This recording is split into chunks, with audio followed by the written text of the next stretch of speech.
Hybrid engine वाकई में बहुत इंटेलिजेंट इंजीनियरिंग है। यह इंजन पेट्रोल से भी चलते हैं और इलेक्ट्रिक मोटर से भी चलते हैं और ज़रूरत पड़ने पर पेट्रोल और इलेक्ट्रिक मोटर दोनों की पावर को यूज में लेते हैं। लेकिन इनमें कुछ खास बात है, हमें बैटरी को कभी चार्ज नहीं करना पड़ता है। मेरे ख्याल से बेसिक्स आपको पता होगा इनके बारे में, लेकिन हम कुछ एक स्टेप आगे बढ़कर ओरिजिनल हाइब्रिड इंजन के पीछे की बेहतरीन इंजीनियरिंग को समझने की कोशिश करेंगे। गाड़ी को हम रोड पर नहीं चलाएंगे, तो बेटर अंडरस्टैंडिंग के लिए गाड़ी को इस सिमुलेटर पर ही चलाएंगे।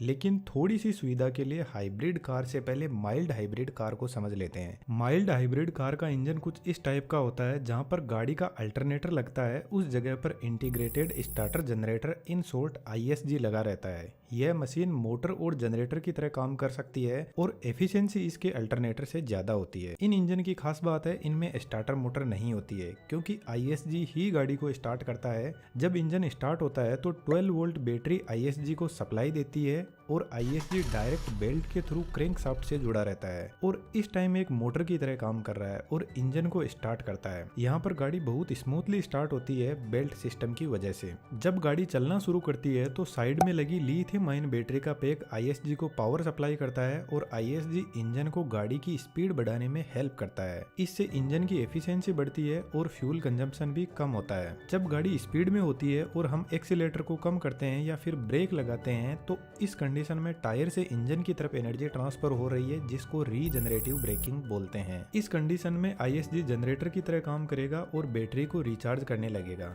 इस इंजन की खास बात है, जब गाड़ी चलते हुए सिग्नल पर रुकती है तो इंजन ऑटोमेटिकली बंद हो जाता है, क्योंकि गाड़ी रोकने से पहले हम क्लच पेडल प्रेस करके गाड़ी को न्यूट्रल गियर में शिफ्ट करते हैं और इस कंडीशन में गाड़ी खड़ी है और ISG जनरेटर की तरह काम करेगा। तो एक तरीके से पेट्रोल एनर्जी इलेक्ट्रिक एनर्जी में बदलकर बैटरी में स्टोर की जा रही है। इससे अच्छा तो इंजन को बंद करके पेट्रोल को ही बचा लो, ताकि एनर्जी ट्रांसफर में जो लॉसेस हो रहे हैं उनको तो बचाया जा सके। और जैसे ही हम क्लच पेडल प्रेस करके गाड़ी में गियर लगाते हैं तो ISG स्टार्ट में इंजन को हेल्प करता है और इस हेल्प से इंजन स्टार्ट भी हो जाएगा और दोनों मिलकर एक साथ में काम करेंगे। लेकिन इस जनरेटर का ऐसा मैकेनिज्म है कि यह अकेला काम नहीं कर सकता, इंजन के साथ में ही काम करता है। इसलिए हाइब्रिड सिस्टम डेवलप हुआ और यह वाकई में बहुत इंटेलिजेंट सिस्टम है। सबसे पहले इंजन का मैकेनिज्म समझ लेते हैं।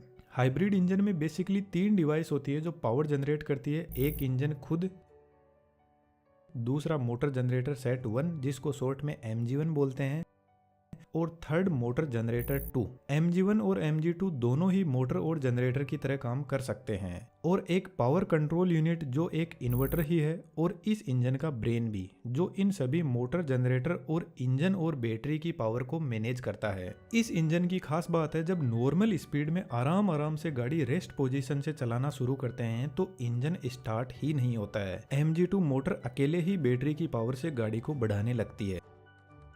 यहाँ पर एक बहुत ही जबरदस्त डिवाइस लगी रहती है जिसको पावर स्प्लिट डिवाइस बोलते हैं। बेसिकली यह एक प्लेनेटरी गियर सिस्टम ही है और यही इन तीनों की पावर को मैनेज करता है। बेसिकली यह इस इंजन का हार्ट होता है, तो इसको समझे बिना इस इंजन को समझ पाना पॉसिबल ही नहीं है। यहाँ पर आप कंफ्यूज हो सकते हो, तो थोड़ा सा ध्यान से देखना। लेकिन एक चीज बिल्कुल भी कंफ्यूजिंग नहीं है और वह है हमारा 3D एनिमेशन का कोर्स। जरूर से ज्वाइन करना, आपको उम्मीद से ज्यादा सीखने को मिलेगा। यह एक रिंग गियर है और इसके अंदर 3 छोटे छोटे गियर है जिनको प्लेनेटरी गियर बोलते हैं और तीनों प्लेनेटरी गियर एक कैरियर के साथ में जुड़े रहते हैं। जब हम रिंग गियर को घुमाना शुरू करते हैं तो रिंग गियर प्लेनेटरी गियर पर फोर्स लगाएगा और प्लेनेटरी गियर अपनी ही जगह पर घूमने लग जाएंगे। प्लेनेटरी गियर 2 तरीके से रोटेट करते हैं, एक तो अपनी जगह पर घूम सकते हैं और दूसरा इस रिंग गियर के साथ में फॉरवर्ड और रिवर्स डायरेक्शन में भी घूम सकते हैं। बीच में थर्ड नंबर गियर और लगा रहता है जिसको सन गियर बोलते हैं। यदि हम प्लेनेटरी गियर को पकड़ लेंगे और रिंग गियर के साथ में नहीं घूमने देंगे तो प्लेनेटरी गियर बीच में लगे हुए सन गियर को रिवर्स डायरेक्शन में घुमाएंगे।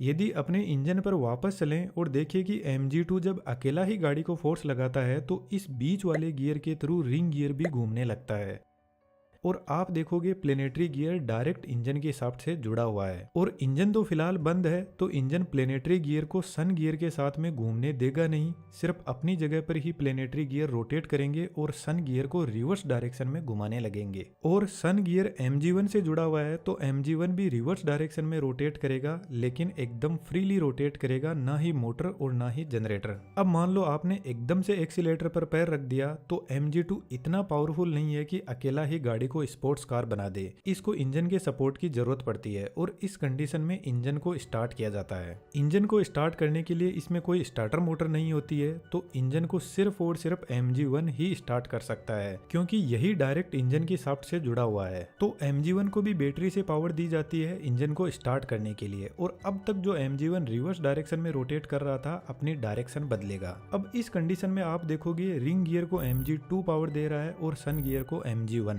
और यह पूरी पावर प्लेनेटरी गियर पर लगेगी। अब प्लेनेटरी गियर बेचारा इतनी पावर का करेगा क्या, तो यह पूरी की पूरी पावर इंजन पर भेज देगा और तीनों गियर एक ही डायरेक्शन में रोटेट करने लग जाएंगे। पावर मिलते ही इंजन स्टार्ट हो जाएगा और अब इंजन और MG2 दोनों मिलकर कार को स्पोर्ट्स कार बना देंगे। लेकिन जैसे ही हम कार को डी एक्सीलरेट करते हैं या गाड़ी ढलान में चल रही होती है तो इंजन बंद हो जाता है और अब इस कंडीशन में वापस टायर से पावर मिलेगी, तो MG2 जनरेटर की तरह काम करने लगेगा और बैटरी को रिचार्ज करेगा, जिसको रीजनरेटिव ब्रेकिंग बोलते हैं।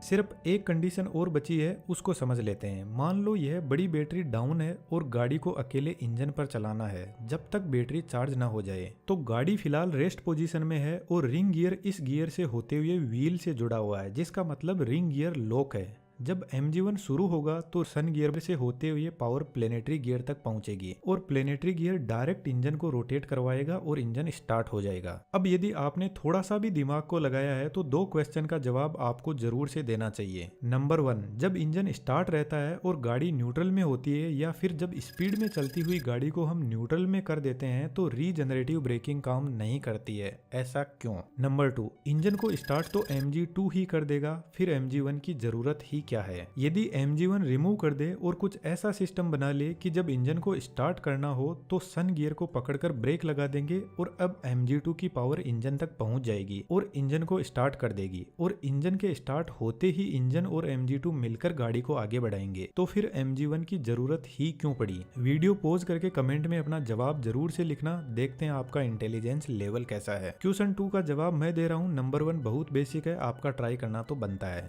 यहाँ पर कुछ रीजन है। यदि पीछे लगी बड़ी बैटरी चार्ज नहीं होगी तो अकेला इंजन गाड़ी को आगे चला लेगा, लेकिन यदि यह छोटी बैटरी चार्ज नहीं होगी तो गाड़ी स्टार्ट ही नहीं होगी। तो इस बैटरी का चार्ज होना बहुत जरूरी है, और जब इंजन और MG2 दोनों मिलकर गाड़ी को रन करते हैं तो उस कंडीशन में MG1 जनरेटर की तरह काम करता है और बैटरी को भी चार्ज करता है और MG2 को भी इलेक्ट्रिकली सपोर्ट करता है, ताकि MG2 पर ज्यादा लोड ना पड़े और गाड़ी के जितने भी फंक्शंस है उनको रन करवाता है। तो मेरे ख्याल से आपको हाइब्रिड इंजन की रियल पावर समझ आई होगी। यदि आप भी ऐसा एनिमेशन सीखना चाहते हैं तो हमारे 3D एनिमेशन के कोर्स को ज्वाइन कर सकते हैं, डिटेल्स डिस्क्रिप्शन में अवेलेबल है। आपके सपोर्ट की हमें सख्त जरूरत है, आप चैनल को ज्वाइन करके हमें सपोर्ट जरूर से कीजिएगा ताकि हम ऐसे बेहतरीन वीडियोस पर इन फ्यूचर कंटिन्यू काम कर सके। आपका कीमती टाइम हमें देने के लिए बहुत बहुत धन्यवाद।